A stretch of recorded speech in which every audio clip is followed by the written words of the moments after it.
Yeah, hi, it's Phil. I just wanted to have a chat with you about COVID-19 and the effect it's having on the rental market. Now, I know there's a lot of stuff out in the media, there's a lot of negative stuff, there's a lot of positive stuff, and it's very hard to understand exactly where it's going. I've got obviously my own opinion and thoughts on what we're seeing, and I'm going to cover off more of that detail in my webinar that's coming up. So please jump on and register if you do want to get a bit more info about that. What I am going to talk about quickly today is what is actually happening on the ground. So to give you an idea, we manage about 350 properties. So I can tell you exactly what's happening to those properties and exactly where they're at. So when the Prime Minister first came out, which was probably about 6 weeks ago now, and he announced that there would be no evictions from tenanted properties.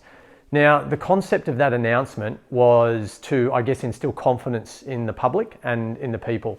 And it did that extremely well. The issue that I had from it was that there was no detail about exactly what that looked like. And it took probably about a month for the detail to come down through state parliament and then get ratified as a change in the legislation.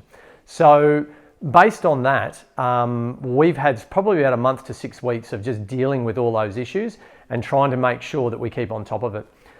The reality is, out of 350 properties, we probably had about 30 or 40 that thought they'd just stop paying rent and thought it'd be a great idea.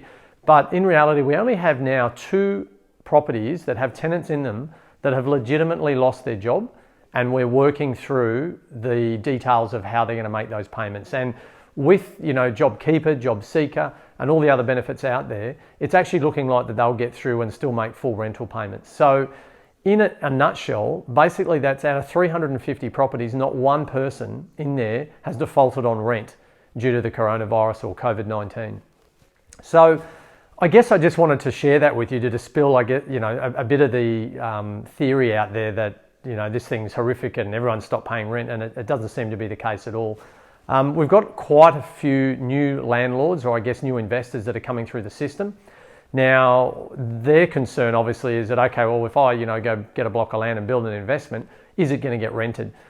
We've been finishing probably an average of a couple of houses every week, and essentially they are all getting tenanted. I think the longest we've had is about 5 days.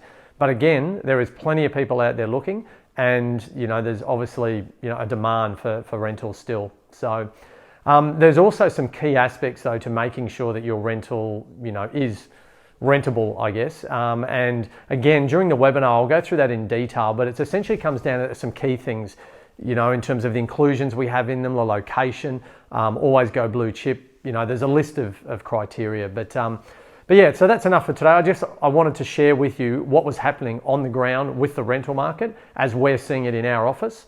And basically, if you want some more information, I'd love you to jump on our webinar. Or the registration's on the link here. Just click on that, and it'd be great to see you there. So enjoy the rest of your week, and I will send another update shortly. Cheers.